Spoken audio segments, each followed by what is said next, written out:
Gente, então assim, dando sequência aí no que a gente tá estudando, né? Nosso objeto de estudo nesse primeiro momento é o continente europeu. E para encerrar essa temática, a gente vai conversar um pouquinho, né, sobre a formação, né, a construção da União Europeia. E antes disso, eu quero perguntar para vocês. Bom, primeiro, eu acredito que todo mundo já ouviu falar na União Europeia, né? Se não, também seria legal, né? Se alguém nunca ouviu falar em União Europeia, seria legal que vocês falassem também para eu ter uma ideia. É um bloco econômico, não é? Isso, a União Europeia é um bloco econômico. É isso que eu ia perguntar para vocês, né? Se vocês sabiam o que, né, do que se trata, o que é a União Europeia. E a Luísa trouxe aí para gente. A União Europeia é um bloco econômico, né? Acho que a gente viu isso ano passado, só que eu não lembro direito o que é um bloco econômico. Eu Uhum, não lembro como isso. funciona, nem para que serve, nem nada. Entendi. Então, Só a sei gente... que é. Antes da gente começar a falar da União Europeia propriamente, eu vou fazer aqui um momentinho de recordar é viver, porque sim, vocês trabalharam a ideia dos blocos econômicos no ano passado, mas a gente precisa, eu vou fazer esse recorte aqui, né, para a gente poder encerrar com a ideia da construção da União Europeia. Bloco econômico, pessoal, essencialmente é agrupamentos aí de países que decidem firmar acordos para poder fortalecer e melhorar suas economias. Então, grosseiramente, um bloco econômico é um acordo firmado aí entre os países interessados para poder ajudar a facilitar as transações comerciais entre eles e fortalecer suas economias. Então, de modo bem simples, bem grosseiro. A gente tem 4 níveis de integração entre os países quando eles formam um bloco econômico.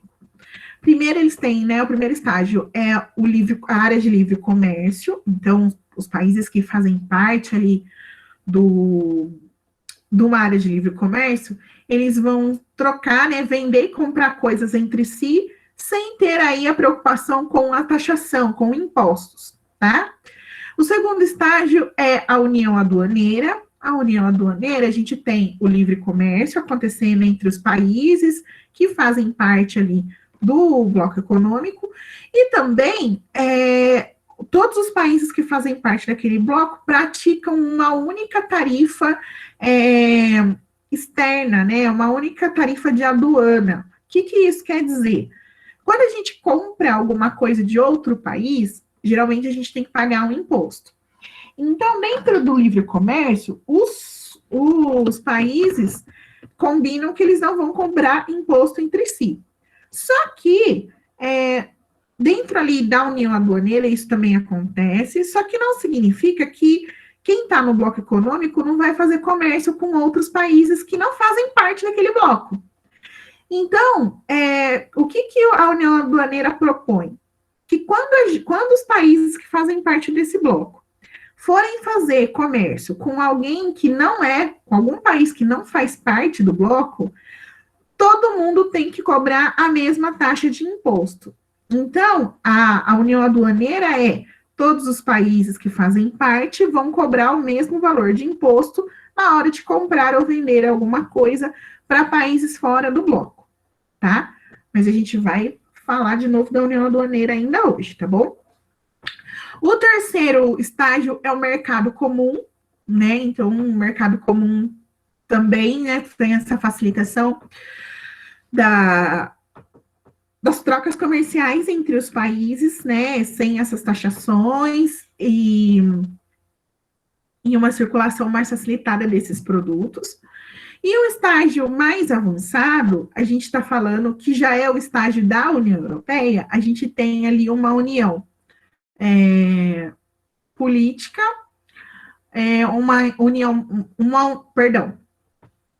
a União Europeia ela é uma união monetária, então os países que fazem parte usam a mesma moeda, é permitida a livre circulação de pessoas, então as pessoas, né, os países que fazem parte da União Europeia, eles podem entrar e sair dos países do bloco livremente, sem a necessidade de um visto.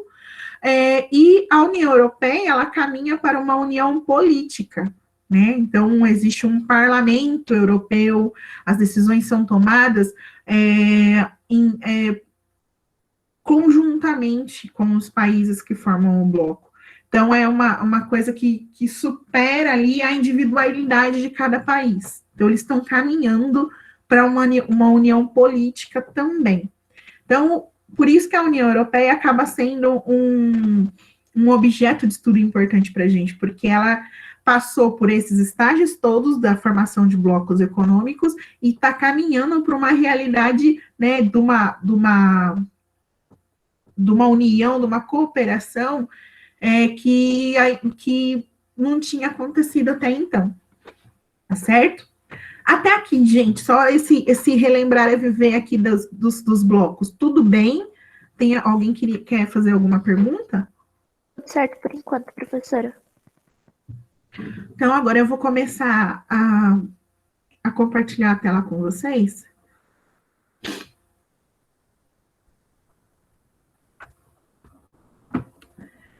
Esse material, primeiro, duas coisas importantes. Esse arquivo aqui, ele não está muito legal, eu vou melhorar, e ele vai estar disponível no Google Sala de Aula, tá bom? Então, esse texto vai estar disponível para vocês no Google Sala de Aula, para que depois vocês possam voltar na leitura e usar para fazer a resolução das atividades que eu vou pedir posteriormente, tá bom? Então, assim, a gente vai conversar agora, né, dentro dessa coisa da construção da União Europeia, a gente vai entender quais foram os estágios, né, o caminho que os países que fazem parte deste bloco econômico tiveram que traçar para chegar na Constituição que a gente conhece hoje, tá? Então, assim, a gente entende hoje a União Europeia, né? Acabei de falar para vocês que é um bloco muito importante, que acaba se destacando, assim, como né? Tem aí seu papel de importância dentro dos aspectos econômicos, mas não se restringe a isso, né? A União Europeia, ela é importante também do ponto de vista de desenvolvimento da ciência e de tecnologia, né? Além disso, também tem aí a sua importância dentro das produções industrial e da produção agrícola e a criação aí das atividades da pecuária, né? Claro que quando a gente fala de agricultura e pecuária na Europa, a gente não tem que fazer aí as devidas considerações, levando em conta o tamanho do território, né? Porque, principalmente nós aqui no Brasil, a gente tem uma concepção um pouco distinta da produção agrícola e da produção pecuária, porque a gente tem muita terra, né, agricultável, terra que é usada para as atividades aí agroindustriais, e às vezes a gente pode cometer esse engano de achar que todo mundo tem esse mesmo espaço que a gente tem. Não é a realidade, né? Então, fazendo bem esse parênteses aí, eles têm aí esse papel dentro das atividades agrícolas, mas é mais tímido, vamos dizer assim, do que a gente tem aqui, por exemplo, por uma questão de limitação de território mesmo, tá? E tudo isso, tô falando tudo isso, né? E daí pensando no plano de desenvolvimento da ciência, é só a gente observar a postura da União Europeia desde o início desse processo da pandemia, né? A corrida atrás das vacinas, atrás de tratamento, de entender como a doença funciona. Então, muita coisa que a gente sabe hoje a respeito, né, da Covid-19, ela sai ali também dos países da União Europeia, né? Então, a gente tem grandes universidades, grandes centros de pesquisa dentro desse bloco que colaboram para o desenvolvimento da ciência, tá? Então, é muito importante que a gente entenda como, né, se deu esse processo que culmina aí nessa significância da União Europeia perante o mundo. como, né, vários assuntos que a gente vai discutir ao longo desse ano, muito da organização moderna não, da organização contemporânea do mundo, o jeito que a gente enxerga o mundo hoje, do jeito que, não só que a gente enxerga, mas do jeito que ele está organizado, isso ele começa, né, a tomar essa estrutura com o fim da Segunda Guerra Mundial, tá? Então, a estruturação o início ali da estruturação da União Europeia, ela também passa por esse momento. Então, pós-Segunda Guerra Mundial, então, 1945 acaba a Segunda Guerra, e a Europa, é muito importante que a gente tenha isso claro, a Europa foi o campo de batalha. Então, os combates, os bombardeios, a troca, né, o embate mesmo entre exércitos, ele aconteceu no território europeu. Tá? Então, quando a guerra acaba, quem ficou destruído foram os países onde essas batalhas aconteceram. Aí a gente pode até fazer um recorte, né? Os Estados Unidos, eles foram peça bem importante, né, para ajudar aí nesse processo de finalizar a guerra. Então, né, ninguém duvida dessa importância do papel dos Estados Unidos durante a Segunda Guerra. No entanto, é importante que a gente tenha isso em consideração. Eles lutaram a Segunda Guerra? Lutaram, só que lutaram num território que não era o território deles. Então, os Estados Unidos permaneceram lá intactos, inteiros, né? Enquanto o que foi destruído no processo da Segunda Guerra realmente foi o território europeu. Então, acabou a guerra, aí precisa, né, acontecer a ideia da retomada da vida, né? Então, as pessoas precisam começar a se organizar de novo para tentar seguir suas vidas. Só que a gente tem que concordar que é muito difícil a gente retomar as vidas quando você olha pela janela da sua casa, se você ainda tem casa e está tudo destruído, né? Então, era isso que estava acontecendo. Então, como retomar a vida, né, recomeçar, se o meu país está despedaçado, está destroçado? Então, eles tinham esse problemão para resolver. E aí, quando eu falo de destruir, é destruído mesmo, gente. Então, os campos agricultáveis, regiões onde a pecuária acontecia, estavam destruídos, as cidades estavam destruídas, indústrias das mais variadas foram destruídas durante os conflitos da Segunda Guerra, até mesmo os modais de transporte. Então, a gente tinha ferrovia, rodovia, porto, aeroporto, que foi destruído durante, né, os combates aí da Segunda Guerra. Então, realmente, reconstruir tudo isso ia dar bastante trabalho e ia custar bastante dinheiro, né? Isso colocado, que vai entrar aí o papel dos Estados Unidos nesse momento da tentativa da reconstrução, tá? Em 1947, o então secretário de Estado dos Estados Unidos, que era, né, o George Marshall, junto aí com uma equipe econômica, elaborou e propôs um plano de ajuda financeira para a reconstrução da Europa no pós-Segunda Guerra. Esse plano, né, de recuperação aí econômica ficou conhecido como Plano Marshall, né, então ganhou o nome aí do seu idealizador, e começou a ser implementado na Europa em 1948. E o Plano Marshall, ele oferecia uma série de vantagens econômicas para ajudar nesse processo da reconstrução. Então, os Estados Unidos ofereceram, por exemplo, a oportunidade de que eles importassem produtos dos Estados Unidos com preços bem mais reduzidos. E aí a gente faz um parênteses, né? Como que isso é uma ajuda? Nós estamos falando aqui que a produção agrícola não podia acontecer, a produção industrial não podia acontecer, então estava faltando de tudo na Europa, desde comida até, né, outros itens ali de necessidade básica para a sobrevivência das pessoas.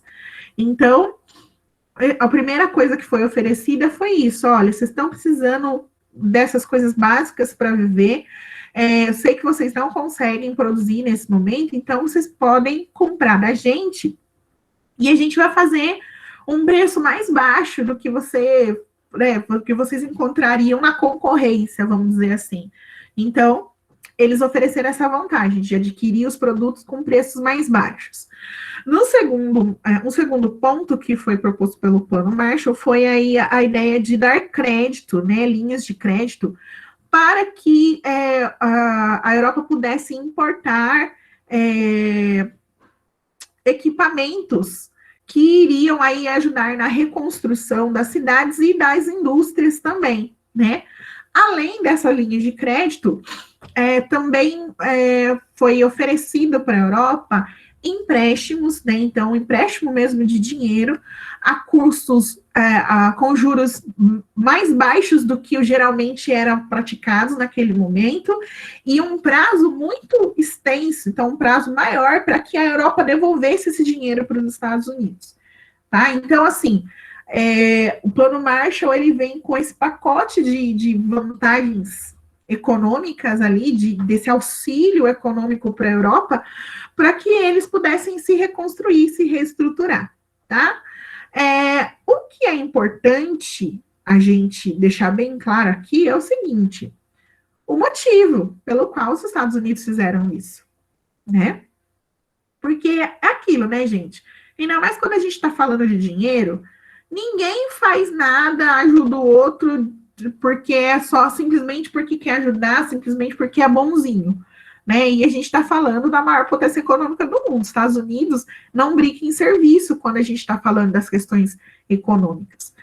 Então, eles tinham ali objetivos muito claros, né, do porquê oferecer essa ajuda. São dois motivos.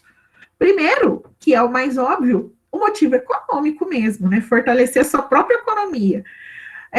Por exemplo, né, se a gente pegar lá a primeira coisa que eu coloquei para vocês, que é essa coisa do vender os produtos produzidos pelos Estados Unidos com preços mais baixos para a Europa. Por mais que seja com preço reduzido, a gente está falando num mercado gigantesco de pessoas consumindo aqueles produtos. Então, a indústria estadunidense, ela tinha que dar conta de abastecer o seu próprio mercado interno, então garantir ali aqueles produtos para a sua população, e também fornecer para os países aí que o Plano Marshall atendeu naquele momento. Então, para a indústria estadunidense, isso era fantástico, né? Foi um momento de crescimento econômico. Produzo, tem gente consumindo o que eu estou produzindo. Então, super vantagem econômica. E o segundo aspecto é um aspecto geopolítico, que é muito, muito significativo naquele momento. Como eu disse, vocês vão estudar a Segunda Guerra, e uma coisa que vocês vão estudar esse ano também é Guerra Fria, tá? E pós-Segunda Guerra, que é quando começa a se estruturar essa ideia do mundo dividido em dois grandes blocos, né? O bloco capitalista e o bloco socialista. Então, o interesse geopolítico com o Plano Marshall é o seguinte: evitar que esses países da Europa que estavam recebendo essa ajuda financeira dos Estados Unidos pudessem mudar de lado, vamos dizer assim, e passar a fazer parte da União Soviética. Naquele momento, a União Soviética também estava tentando ampliar seus domínios, ampliar aí o seu território, tentando trazer mais países da Europa para fazer parte do bloco soviético. E já tinha acontecido, naquele momento, deles trazerem, né, deles agregarem países como a Hungria, a Polônia, metade da Alemanha, né, que é a Alemanha Oriental, entre outros países. Então, os Estados Unidos, observando essa configuração, esse mexer aí das peças, né, dentro desse grande tabuleiro de xadrez aí da geopolítica, eles falaram: não, peraí, eu preciso fazer alguma coisa para evitar que mais países passem a fazer parte da União Soviética. Então, essa ajuda financeira fez com que esses países que foram ajudados continuassem ali alinhados com a ideia do capitalismo que era defendida pelos Estados Unidos naquele momento. Gente, eu sei que eu falei um monte, mas até aqui tudo bem? Vocês conseguiram entender aí as motivações? Tem alguma dúvida? Professora? Por enquanto, nenhuma. Então, vamos lá. Pelo menos eu não. É aquilo, gente. Se alguém te precisar perguntar, por favor, pode me interromper. Bom, deixa eu tomar um pouquinho mais de água. O tempo tá seco hoje, né? Tá super seco. Bom, gente, vamos lá. Isso dito, explicado para vocês essa ação aí dos Estados Unidos através do Plano Marshall, a gente vai começar a falar do caminho que a União Europeia traçou. E é importante também que fique claro que quando, né, essa movimentação ela começa, não existia ali o intuito de formar um bloco tão importante como ele é hoje, né? Na verdade, nem existia essa ideia de bloco econômico, né? Então, isso que é importante a gente compreender também. Então, o primeiro ponto que a gente vai falar é do Benelux. E o Benelux, ele acaba sendo aí o primeiro bloco econômico da história, né? A gente, antes da existência do Benelux, a gente não tinha conhecimento de nenhum acordo desse tipo. E assim, foi uma experiência que foi tão bem sucedida que outros países observaram aquilo e falaram: poxa, talvez isso aqui seja legal para mim também, né? Me aliar aí com outros países e pensar em acordos desse tipo.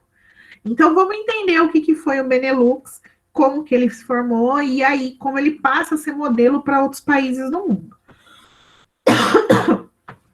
Então, ainda no final da Segunda Guerra, né, tipo, nos anos finais da disputa, então entre 1943 e 44, a Bélgica, os Países Baixos e Luxemburgo estavam negociando entre si para que eles formassem um bloco econômico com o intuito aí de melhorar as suas economias. Então, esses três países, eles já estavam ali trocando figurinhas, trocando ideias, para ver o que era possível de fazer entre eles para que as economias de seus países se tornassem mais robustas, mais bem estruturadas. E aí é que nasce essa primeira ideia aí desses acordos de cooperação econômica. Casou que, com o fim da Segunda Guerra, veio também o Plano Marshall. Então, o que esses países fizeram? Pegaram essa ajuda oferecida pelos Estados Unidos, mais as ideias que eles tinham colocado ali na mesa, para poder pôr esse plano em execução, essa ideia de formar esse primeiro bloco. O nome do bloco, ele é construído aí a partir das iniciais dos países que fazem parte dele. Então, o B aí, né, de Bélgica, NE é de Netherlands, que né, são aí os Países Baixos. E o Lux de Luxemburgo, então Benelux. E o Benelux, ele era uma união aduaneira. E aí a gente volta um pouquinho no que eu falei agora há pouco. A união aduaneira, então, é aquela ideia de que entre os países que fazem parte não existe imposto nas transações comerciais, mas quando algum desses países, então, por exemplo, quando a Bélgica ou os Países Baixos ou Luxemburgo precisasse fazer alguma transação comercial com um país de fora do bloco, eles estariam, então, praticando a mesma taxa de importação aí, o mesmo imposto para poder fazer essa execução. Tudo bem até aqui? Por enquanto, tudo certo, professora. Pessoal, vou pedir licença um minutinho, já veio. Certo.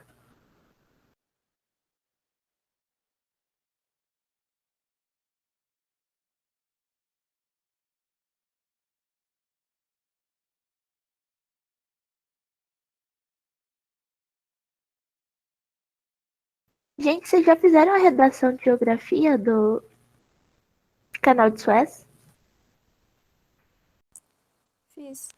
Na verdade, Já. sim, já fiz faz tempo, mas eu não fiz bem uma Eu redação. não tô sabendo. Eu esqueci da redação. E era pra Eu dia não tô devendo 20. nada, eu só falto fazer as provas e só. Eu tava achando Gente, que era, eu nem eu tava sei achando que era pro dia é. 23. Tá no Classroom, Maria. Aquele trabalho do Canal de Suez. Texto dissertativo. Entrega tá, hoje, ok. falou que você esqueceu. Nossa, gente, eu tava achando que era pra dia 23. Eu viajei. E o negócio de artes? Desenho. Vocês já entregaram? Fiz também, mas eu fiz tudo relaxado. É outro que eu não fiz, cara. Eu esqueci.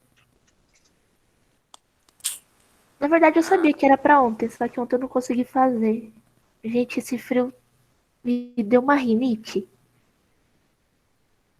Nossa, Não dá tô nem pra morrendo de respirar. Eu tô congelando. Também, cara. Eu tô com duas blusas. Duas Eu blusas e duas também. calças. E eu tô até de meia. É por Também, isso que eu Nicolas. prefiro calor. Nossa, não tá tão frio assim, não, gente. Que Ai, Ah, tá que tá sim. frio pra caramba. Aqui também. Aqui tá de boas. Aqui Misericórdia. também tá um E pouquinho Nicolas frio. não tá entrando na Nossa, aula, né? Como não? Acabei de entrar. Não, na de português. Na de português eu perdi a hora. Que vídeo de TI? Gente, a Isabela falou alguma coisa de vídeo de TI. Vídeo de TI. Ah, Ah, eu a ia querer professora Elaine fez. Prado pediu pra gente gravar um vídeo Mas mostrando Maria, como que funciona o aplicativo que a gente escolheu. Aí Mas você Maria Eu e tem que José gravar já a tela fez. Eu, hein? mostrando Gravar os um recursos do vídeo? Ela não aplicativo. falou só pra gente você fazer acha um mapa que uma mental? pessoa... Maria, Tá no Não, Classroom? ela passou mais uma atividade. Karen, Era falando pra gente de gravar Ai, que ódio. Tem um monte de coisa pra fazer. mostrando os recursos que o aplicativo fornece, o que que ele faz, como funciona. Fala sério, velho. A gente já Eu já fez fiz, um mapa já, eu e o Nicolas. mental. Eu e José já A gente já fez. fez um mapa mental. Não tinha por que mandar fazer um vídeo. A minha placa de vídeo não aguenta gravar a tela. Aff. Agora estou revoltada. grava pelo. Você não viu, Luiz? Ela passou no Meet. Classroom e tem que entregar a lição na professora Marionice. Tirar foto Luísa, das grava páginas do pelo caderninho. mano, eu tô com duas Ai, atividades de geografia devendo. Ah, mano, eu tô Eu também perdido. estou devendo 2 de O geografia. mês Ô, tá Luísa. acabando e eu 2 de geografia, 3 de arte. Putz. Você tá sabendo da Marionice, né? Ela passou atividade também. Ah, do Pra gente- caderninho tá tranquilo, porque o caderninho já fiz tudo. Então. Menos as Mas aí páginas a que ela não professora manda Elaine fazer. passou eu acho que ela passou com um prazo também, eu não sei. Mas Ela depois você pediu dá pra uma mandar olhada. foto das páginas, não é? É. Olha só que bagunça. Ela não podia só pedir o caderninho, a gente entregava o caderninho, igual a professora fez. Ficar tirando foto de página. A Ai, Luísa não eu achei que a Luísa sabia da atividade de TI que tem que gravar a tela pra mostrar os recursos das coisas do aplicativo. Pra mim, eles já tinham passado tudo que tinha de atividade pra fazer, porque eles ficam falando, Não. entrega até a próxima semana, porque a gente já vai fechar a nota. E Vai essa fechar a semana nota vai ter como mais. que fica passando mais atividade? Como assim, cara? De ciências vai ter também. Sem contar que tem as provas, que é pra amanhã, aí tem mais prova pra fazer semana que vem. E tem um negócio de artes, ó, tem arte, geografia, TI. Português pelo menos é fácil. É, família, estamos cheios de atividade. Gente, eu tô de boa, porque, tipo assim, eu não gosto de ficar enrolando. Então, tipo assim, a atividade vem, eu já vou lá e faço. Cheio porque de senão depois atividade de eu vocês, esqueço. porque eu já fiz tudo. Eu também. Mas é porque Eu eu não gosto, também. tipo assim, igual. Pra mim Quando só a volta professora, as Oi, provas Dora. de matemática. Vamos lá? Desculpa aí, gente. quando a professora de geografia deu a atividade dela, eu já fiz no mesmo dia. Faço isso, porque senão depois eu esqueço, aí eu acumulo, dá mó. Eu já prefiro fazer no dia, na hora. Vamos lá, então? Então, assim, gente, só para a gente fechar a ideia do Benelux. A gente...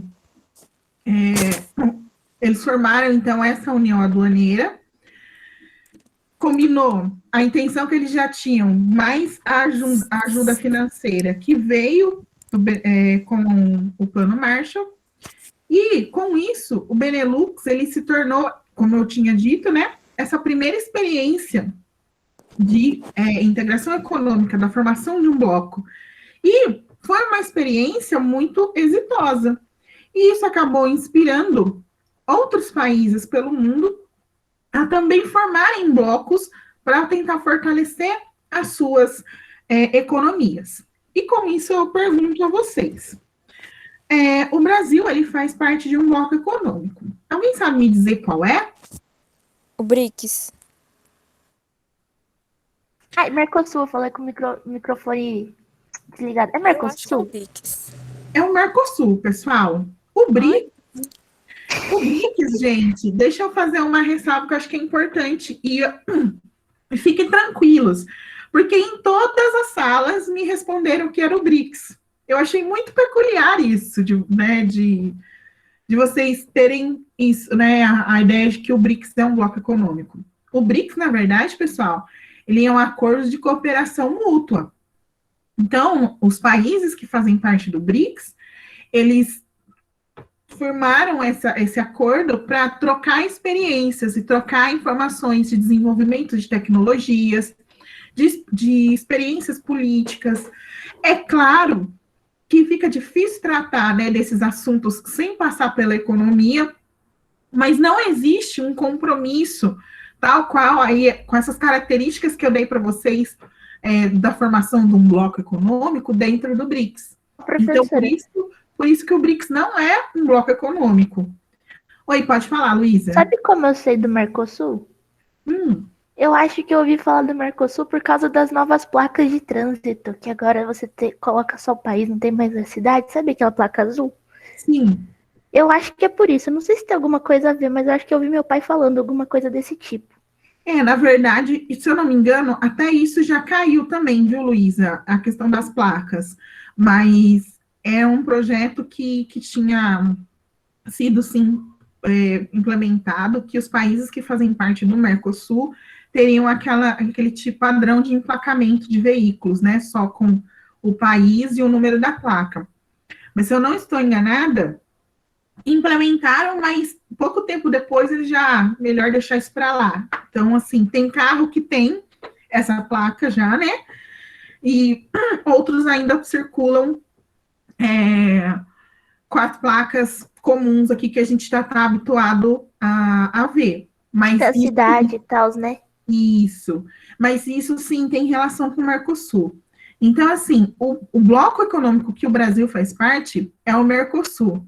E o Mercosul, ele é uma união aduaneira. Então, assim como o Benelux, o Mercosul é uma união aduaneira. Então, entre os países que fazem parte do Mercosul não existe, né, as taxações, não existe imposto para relação, para troca comercial, mas existe a prática da tarifa única, né, que é esse combinado aí de todo mundo ter o mesmo valor de imposto na hora de comprar ou vender alguma coisa para o país que não faz parte do bloco, tá bom? Só realmente para ilustrar. O Guilherme colocou aqui no chat, né, que o BRICS, ele é um grupo econômico e não um bloco. Então, é isso, a ideia de um acordo de cooperação mútua. Eu até ia perguntar isso. Qual a diferença de um grupo e um bloco econômico? Eu acho que eu não entendi. Na verdade, eu reforço, né? O BRICS, ele é um acordo de cooperação e não fica restrito aos aspectos econômicos. Ele tem muito mais a ver com os aspectos aí de cooperação em desenvolvimento tecnológico, por exemplo, em políticas, né? E como eu disse, não dá para falar dessas coisas sem passar pelo aspecto econômico. O bloco econômico, como eu disse para vocês, existe ali, a finalidade do bloco é fortalecer a economia dos países que fazem parte. E existe as características que são colocadas para cada um desses blocos, né? Então, é distinto, são coisas diferentes, né? Por exemplo, dentro do BRICS não tem nenhuma proibição ou nenhum, por exemplo, como acontece, por exemplo, com a União Aduaneira, que todo mundo tem que usar a mesma taxa de imposto, o BRICS não tem isso. Então, os países que fazem parte lá, cada um pratica o imposto que quiser.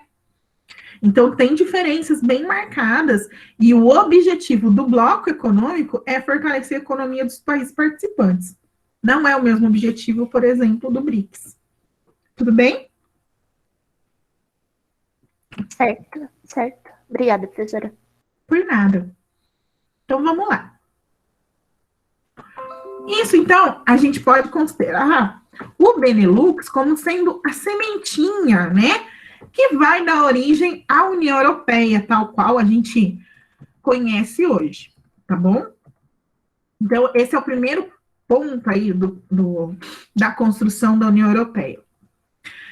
Depois do Benelux, e depois dos países observarem que aquilo ali deu certo, que foi interessante, né, para os países que fazem parte, funcionou, foi bem funcional e foi positivo para suas economias, outros países também começaram, né, a se mexer ali para, poxa, talvez seja interessante eu trazer isso para a minha realidade também. E aí a gente vai para o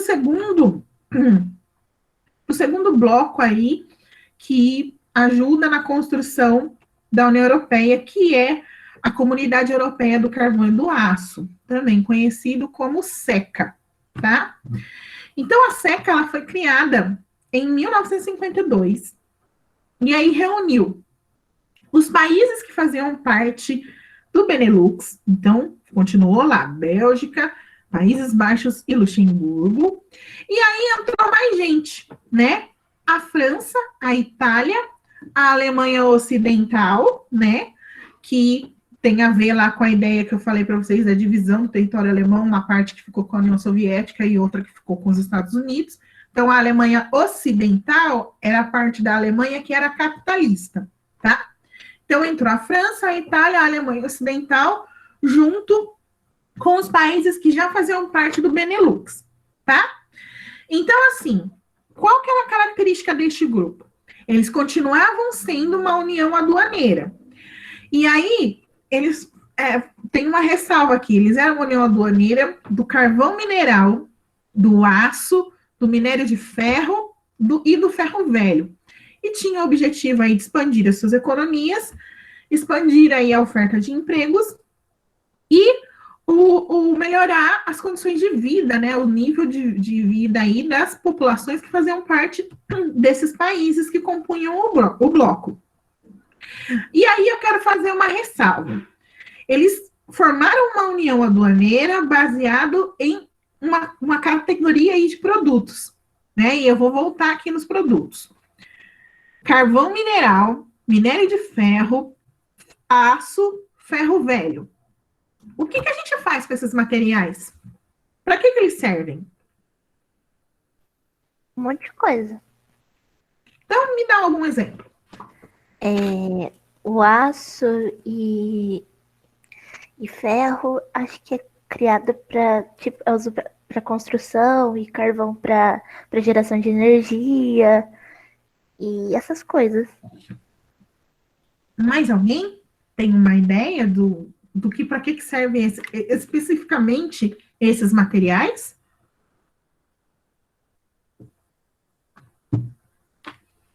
Não? É para, sei lá, carro, não sei. Luiz, é esse caminho aí mesmo que você colocou, tá? Então, a gente volta aqui voltando aqui para o texto.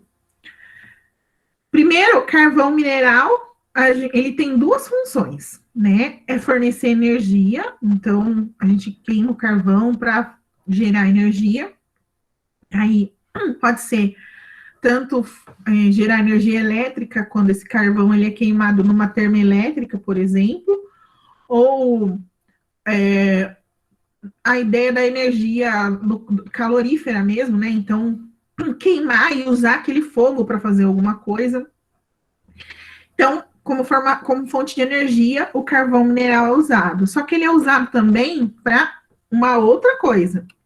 O carvão mineral é uma das matérias-primas para a fabricação do aço. Então, o aço, ele é uma mistura, de uma maneira bem grosseira aqui, viu, gente? Não vou entrar nos pormenores da química, não. Mas, de uma maneira bem grosseira, o aço, ele é resultado da mistura de carvão mineral e minério de ferro. Então, a gente tira ali, extrai o ferro do minério, e com a mistura dos dois, né, do ferro e do carvão mineral, a gente tem a produção do aço. Então, o carvão, ele é fonte de energia e ele também é matéria-prima, tá? O aço, propriamente dito, o minério de ferro, que eu falei aqui, que é uma matéria-prima, e aí entra o ferro velho com a ideia aqui de reaproveitar mesmo material que já estava lá colocado. E aqui, pessoal, não necessariamente com um cunho aqui ambiental, né? Vou reciclar o ferro velho porque é bom para o meio ambiente. Não, nós estamos falando num cenário pós-guerra, onde reaproveitar o que fosse possível era interessante do ponto de vista econômico, né? E aí, outra característica importante em cima desses produtos é que o aço, o carvão como fonte de energia e o ferro como matéria-prima são a matéria-prima fundamental para qualquer tipo de indústria. Então, não é só para a construção, como a Luísa trouxe, é também, mas não é só por isso. E passa, sim, pela produção de automóveis, por exemplo. Acontece que, para eu produzir uma agulha ou produzir um avião, eu preciso de fonte de energia, eu preciso de matérias-primas e eu preciso de maquinário. Então, para eu fazer as máquinas que iriam produzir esses produtos que a gente consumiria posteriormente, eu precisava destes elementos, desses insumos. Então, por isso que houve esse acordo de cooperação, para facilitar aí entre eles as trocas comerciais dentro desse grupo de produtos específicos, que era a base do processo de reindustrialização da Europa depois da Segunda Guerra. Gente, deu para entender? Ficou claro? Tem alguma dúvida? Ai, nono ano, fala comigo. Então, sim, professora. Deu para entender. Então, tá bom. Aí eu preciso que vocês falem, né? Porque é aquilo que eu já falei para vocês. Na sala de aula, eu consigo olhar a carinha de vocês e ver se tá tudo bem ou se não tá. Aqui, se vocês não falarem comigo, fica mais difícil. Bom, então, assim, as matérias-primas para, então, facilitar esse processo, né? Do acesso a matérias-primas fundamentais para qualquer atividade industrial. E, obviamente, se eu estou falando de reestruturação, a questão de gerar emprego e, consequentemente, melhorar a vida das pessoas está também implementado dentro dessa concepção da SECA, tá? Bom, e aí a SECA tem mais algumas particularidades. Deixa eu só mostrar para vocês aqui o mapinha, né? Os países que fazem parte da SECA, né? Então, todos esses países que a gente listou ali são esses que estão delimitados. Aí ele traz para a gente as regiões industriais, né? Então, tem em todos os países a gente vai notar. Então, tem na Itália, tem na França, na porção ocidental da Alemanha, e, enfim, em todos os países que fazem parte, tem ali a região industrial. E o que é importante, as bacias carboníferas, ou seja, onde a gente vai encontrar o carvão mineral, né? Então, as bacias carboníferas, onde a gente tem carvão mineral, é justamente, ó, nas proximidades aqui da Bélgica, dos Países Baixos e de Luxemburgo. Então, aqui, essa região mais ao norte, é que estão concentradas aí as fontes de carvão mineral, tá bom? Bom, aqui só realmente mais para vocês enxergarem, né, onde que estava rolando esses acordos. E aí, assim, tem essa peculiaridade da SECA, que é o seguinte, ó. A SECA superou as divergências entre a França e a Alemanha em relação às jazidas de minério de ferro e carvão mineral e ao parque siderúrgico localizado na fronteira entre os dois países. Então, vamos lá de novo. Aqui, tá vendo? Aonde, não sei se vocês conseguem ver onde está que eu estou passando aqui o cursor, né, a mãozinha. Então, limite aqui, né, entre a França e a Alemanha tem jazidas desses dois minérios. Então, existia uma disputa ali.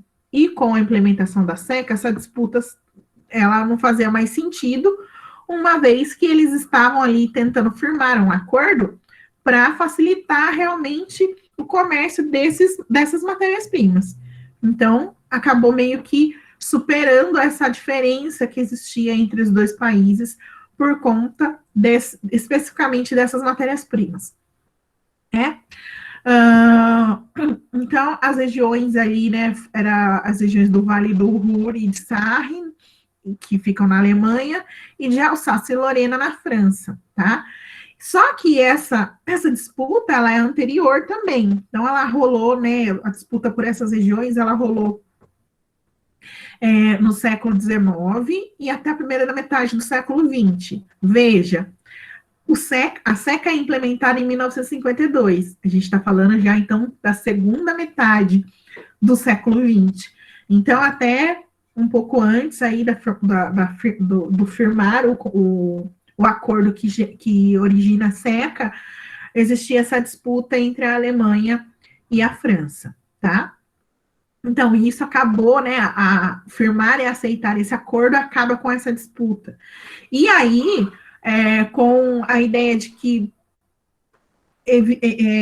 passa a ter ali uma harmonia, né, entre os franceses e os alemães em relação a essas regiões, isso deixa mais palpável a ideia de formar ali um continente mais unido, né, países que compartilham ali dos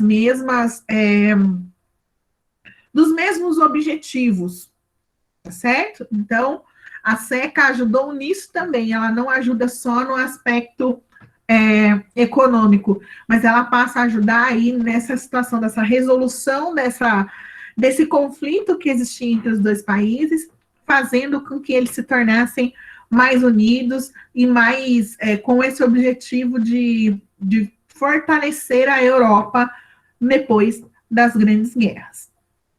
Tá bom? Aí, gente, a SECA foi formada, deu certo, funcionou, maravilha. Só que, né, os países vão identificando, vão observando que aquilo está dando certo, e outros países do continente europeu começam a se interessar sobre como isso tem funcionado e querem também fazer parte desse bloco, né? E com isso, a gente passa para o terceiro estágio aí, antes da consolidação da União Europeia, que é a formação do Mercado Comum Europeu e da Comunidade Econômica Europeia. Então, aqui a gente já está falando do terceiro estágio de integração entre os países que formam um bloco econômico, tá? Então, o Mercado Comum Europeu, ele surge justamente por conta aí do sucesso que foi a implementação da SECA. Então, deu tão certo, que em 1957, os países assinam o Tratado de Roma, que vai aí instituir o Mercado Comum Europeu. Então, o Mercado Comum Europeu, ele amplia, né, o contrato lá de formação da SECA, e ele permite a livre circulação de pessoas. Então, a partir do Mercado Comum Europeu, é que as pessoas começam a poder transitar livremente entre um país, de um país para o outro, seja, né, desde que esse país faça parte daquele bloco. Então, todos os países do bloco permitiam que as pessoas circulassem livremente entre seus territórios. E além da livre circulação de pessoas, a livre circulação de capitais e serviços entre os países membros. Capital aqui, gente, todo mundo sabe do que eu estou falando quando eu falo capitais aqui? É dinheiro, não é? Dinheiro. Então, livre circulação de dinheiro entre os países membros e serviços. Serviços aqui, vamos dar um exemplo. Tem lá um engenheiro alemão. E existe um interesse em contratar esse engenheiro alemão, sei lá, quem quer contratar? Uma empresa que está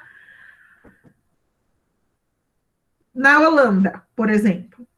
Então, não tem problema em fazer isso, porque aquele engenheiro alemão, ele pode fornecer o serviço dele para uma empresa que está localizada lá na Holanda, não tem problema nenhum nisso. Então, é a circulação dos serviços também, tá? Então, aqui já começam as primeiras mudanças, porque até então, até a União Aduaneira, a gente só fala realmente da circulação de produtos, né, das transações ali, e, obviamente, né, quando a gente compra e vende as coisas, circula também o dinheiro, então o capital também já circulava. Então, a grande novidade dentro da construção do mercado comum europeu é a circulação de pessoas, tá? Então, assim, no primeiro momento, né, quando eles assinam lá em 57 o Tratado de Roma, são os mesmos países que faziam parte da SECA, são os países que formam o mercado comum europeu. Naquele momento, ainda não tinha o interesse do ingresso de novos países dentro desse bloco. Só que com o passar do tempo, as pessoas foram vendo ali que o mercado comum europeu estava dando muito certo. Outros países começaram a se interessar e queriam fazer parte do mercado comum europeu. Então, em 1973, veja, ele foi instituído em 1957. Só em 1973 começaram a chegar outros países. Então, em 73 entram no mercado comum europeu a Dinamarca, o Reino Unido e a Irlanda, tá? Em 1981, a Grécia, que não pôde entrar antes porque ela passava por uma ditadura, né, que vigorou entre 1962 até 1974, então eles passaram por esse período aí de 12 anos sobre um regime ditatorial. E para uma das regras que eram colocadas para os países poderem fazer parte de um bloco econômico, era que eles estivessem vivendo um momento de democracia plena. Então, sobre uma ditadura, não é possível exercer a democracia. Então, por isso que a Grécia não pôde fazer parte antes. Enquanto ela não resolveu o seu problema interno de acabar com o regime ditatorial que funcionava ali, ela não pôde entrar e passar a fazer parte desse grupo, desse bloco econômico, tá? Bom, ainda nessa linha, né, do quero participar do bloco, porém vivo sob ditaduras, isso também aconteceu com a Espanha e com Portugal, tá? Então, a Espanha, né, viveu aí um período ditatorial onde ele estava sob o comando do fascista Francisco Franco, que durou aí, né, esse período ditatorial durou de 1939 até 1975. Então, assim, durante a Segunda Guerra, a Espanha já vivia uma ditadura fascista, e Portugal estava sob né, um regime ditatorial aí que ficou comandado pelo Oliveira Salazar e o Marcelo Caetano entre 1932 até 1974. Então, Portugal e Espanha tiveram longos períodos ditatoriais, né? E por viver sob esses regimes ditatoriais, eles também foram impedidos de fazer parte do mercado comum europeu. Eles só passaram a fazer parte desse bloco em 1976, 1986, quando eles já tinham deixado de ser ditaduras, já tinham passado pelo processo de redemocratização, e aí sim foram aceitos no mercado comum europeu. Então, isso aqui é uma coisa importante para vocês anotarem, hashtag fica a dica aí.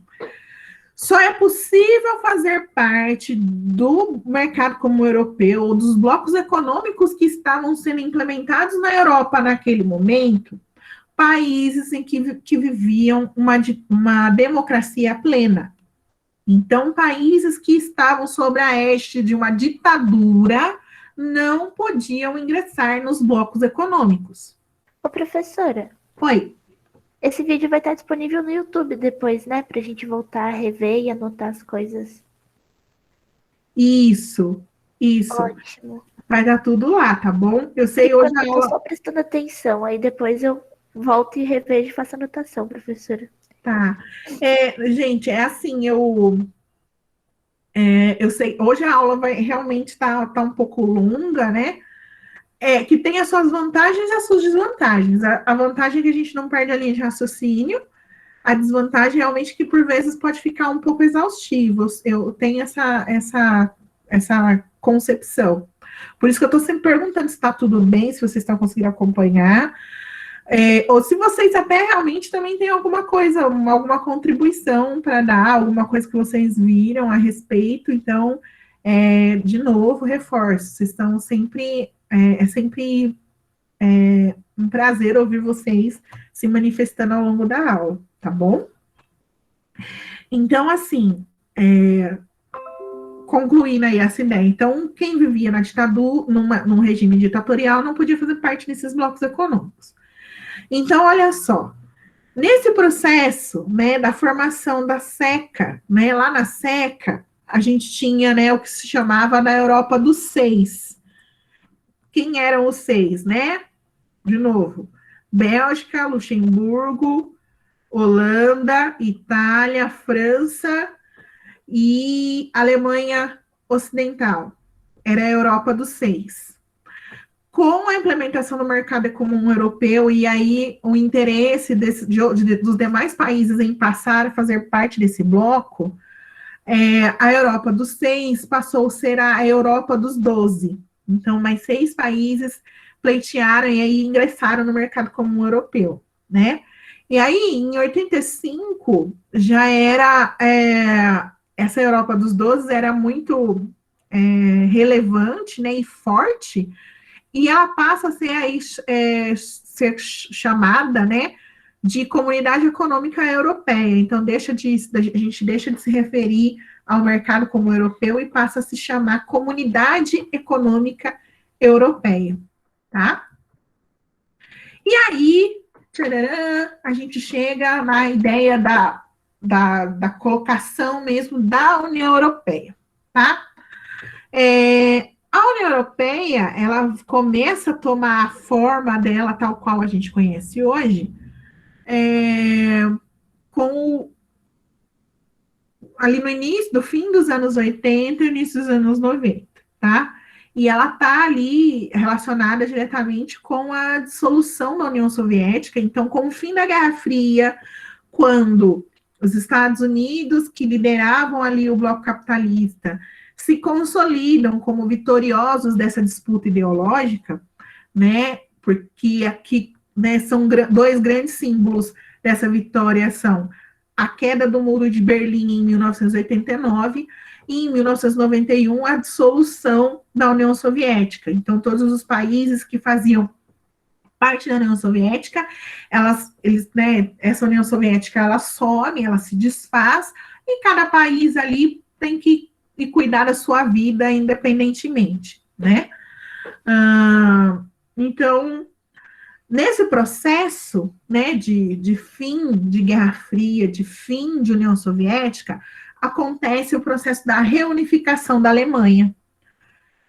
Lembra, eu falei para vocês no início que, justamente por conta dessa disputa ideológica, né, de que uma parte do mundo era socialista e outra parte era capitalista, a Alemanha foi dividida em 2 pedaços. Um pedaço que estava alinhado à União Soviética e aos ideais socialistas, que era a Alemanha Oriental, e um pedaço que estava alinhado aos Estados Unidos e aos ideais capitalistas, que eram, né, que era aí a Alemanha Ocidental, certo? E o Muro de Berlim, né, era um símbolo dessa divisão entre essas 2 partes da Alemanha, tá? Então, quando o muro cai, então já estou derrubando ali um símbolo dessa separação. E a cerejinha do bolo é depositada ali com o fim da União Soviética, o processo aí de juntar, né, de reunificar a Alemanha, ela acontece, né? Então, nesse processo da reunificação, a Alemanha acaba se consolidando como o país mais poderoso da Europa do ponto de vista econômico. Então, a economia alemã é invejável, né? E justamente esse poder econômico que todo mundo observa tomando forma naquele momento, gerou ali uma preocupação em relação, né, dos demais países da Europa em relação à Alemanha, como, por exemplo, a possibilidade de surgir ali antigas rivalidades que existiram entre os países, como, por exemplo, a situação da França, né?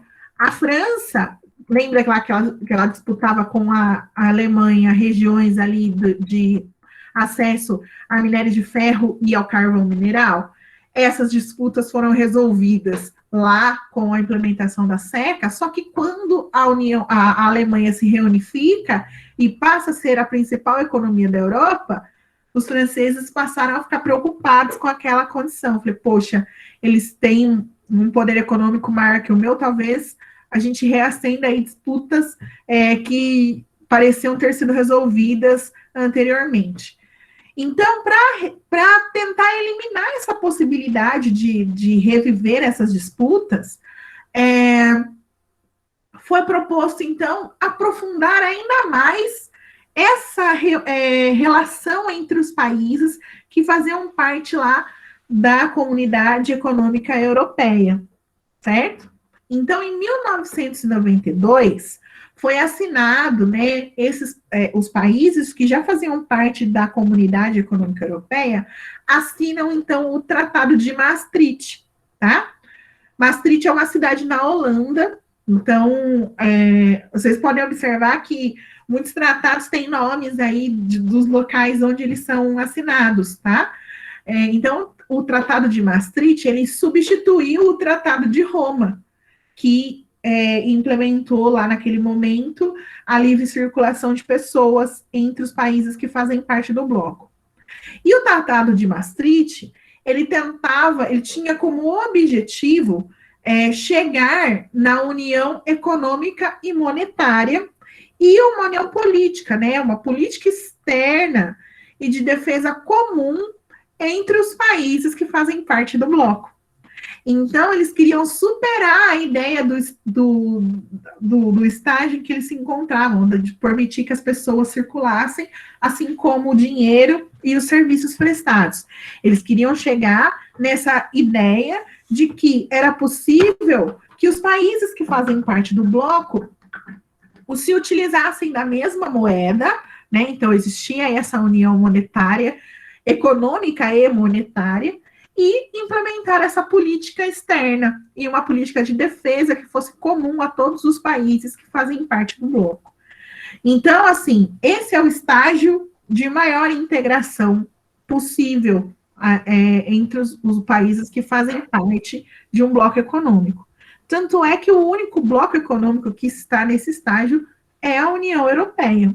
A gente não vê nenhum outro bloco assim pelo mundo. Então, os demais blocos que a gente observa, a maior parte deles, eles são áreas de livre comércio, quando muitos são união aduaneira.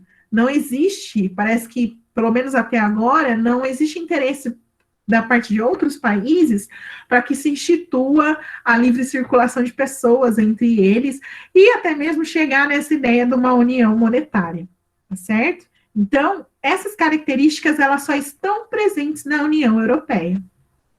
Até aqui, gente, tudo bem? Sim, professora. Então, vamos lá.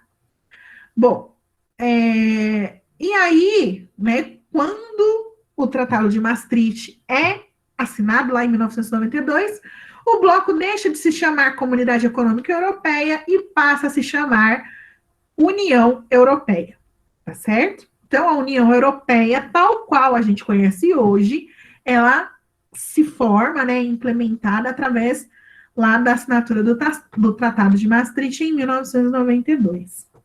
De novo, gente, historicamente falando, foi ontem isso, né? É recente. Quando a gente olha para o tempo histórico, são decisões recentes, né?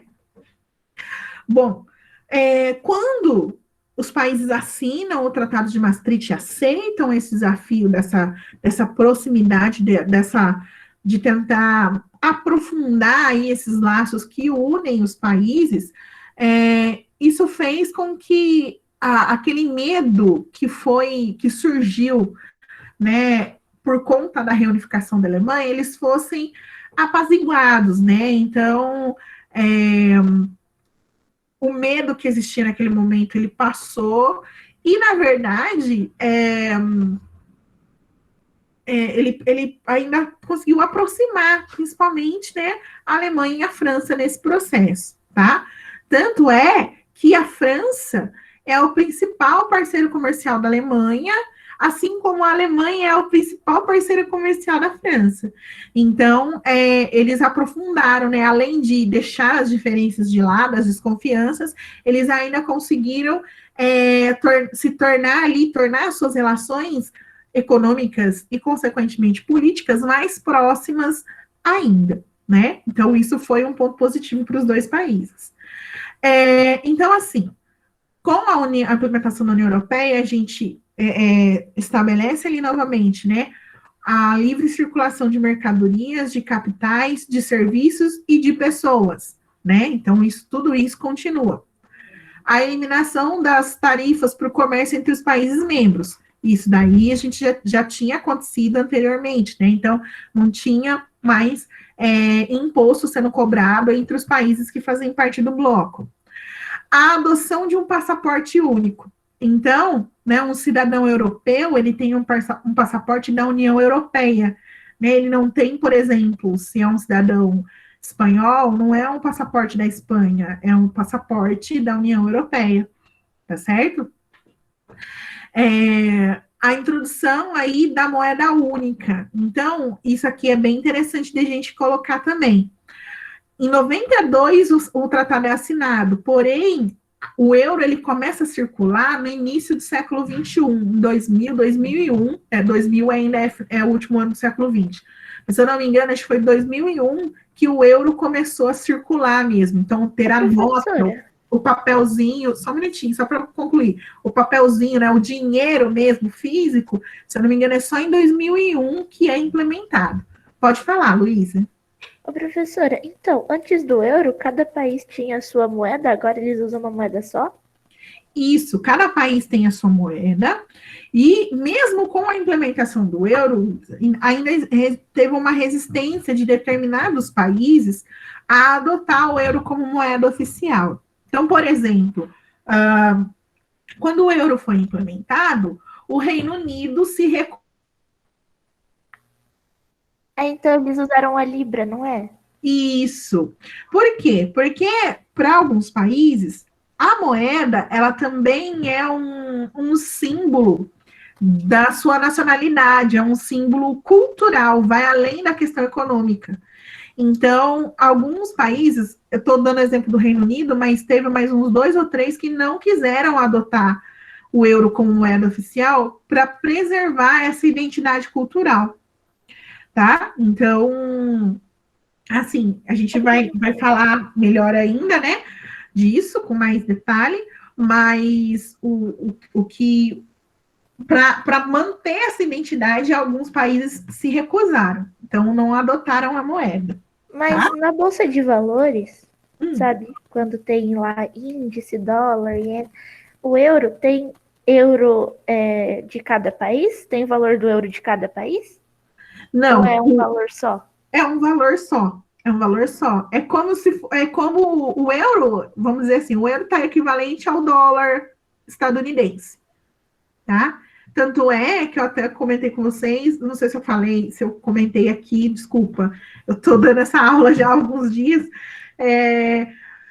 O euro, ele é mais caro quando a gente vai fazer a compra de moeda internacional. O euro hoje ele é mais caro que o dólar estadunidense. Então, o dólar estava batendo 5,50 até alguns dias, o euro é mais de R$6, estava 6,20, 6,30, uma coisa assim. Nossa. Então, ele é uma moeda super valorizada, e sim, ele tem o mesmo valor. Então, justamente, e para que isso dê certo, Luísa, a economia dos países que adotaram o euro, ela tem que ser economias muito bem estruturadas. Eles têm que ficar sempre vigiando a questão da inflação, e para não permitir que a moeda desvalorize, porque senão a desvalorização do euro ele não vai impactar somente num país onde isso pode estar acontecendo localmente. Isso vai refletir em todos os países que fazem parte, né, da zona do euro, que a gente chama. Então, tanto é que para adotar a moeda também, existe uma série ali de, como eu posso dizer, de requisitos para que o país possa falar, não, eu vou usar o euro. Então, tem que ter controle da inflação, índices de desemprego têm que ser baixos, tem uma série de características que foram colocadas como regra para que o país pudesse adotar o euro como moeda, justamente para fazer com que essa moeda seja uma moeda forte e uma moeda que não seja desvalorizada, né? Então, ela não pode perder valor.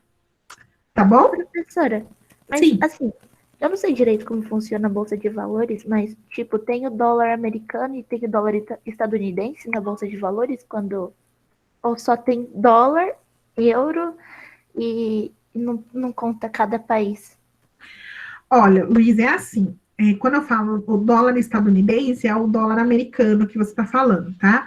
Por que eu falo dólar estadunidense? Primeiro que é Estados Unidos, né? Nunca a gente esquece que a americana a gente também é, porque nós estamos na América. Vamos latino-americanos. Então, o dólar estadunidense, que é o dólar dos Estados Unidos. Por quê? Porque existem outros países que também chamam sua moeda de dólar. Então, por exemplo, o Canadá é o dólar canadense. E eles não têm o mesmo valor, né? O dólar canadense não vale a mesma coisa que o dólar estadunidense. E a gente fala muito do dólar estadunidense porque o dólar estadunidense é a principal moeda de troca nas transações comerciais entre países. Então, a gente vende e compra as coisas em dólar estadunidense, entendeu? Então, assim, ele acaba realmente na Bolsa de Valores, e quando a gente está vendendo e comprando as coisas, todas essas negociações são feitas em dólar estadunidense. Quando foi pensada a ideia da zona do euro e pensada a implementação do euro, uma das coisas que foi colocada naquele momento o euro vai tomar o lugar do dólar estadunidense nas transações internacionais, econômicas internacionais? Até hoje não tomou, mas ele tem potencial para isso? Tem potencial para substituir o dólar. Mas isso, gente, sempre vai depender da situação econômica dos países envolvidos. Por exemplo, né, se acontecer alguma coisa muito fora ali do habitual e, sei lá, a economia dos Estados Unidos ruir do dia para a noite, né? É difícil a gente vislumbrar isso, eles passam por uma série de problemas também, tem muito problema sério lá nos Estados Unidos, mas a sua economia, ela continua muito bem estruturada. Então, para que uma moeda tome o lugar da outra, precisa acontecer coisas muito, muito intensas, né? Muito significativas, que vão abalar as estruturas econômicas que já estão postas, né? Daquilo que a gente já conhece. Tá bom? Entendi.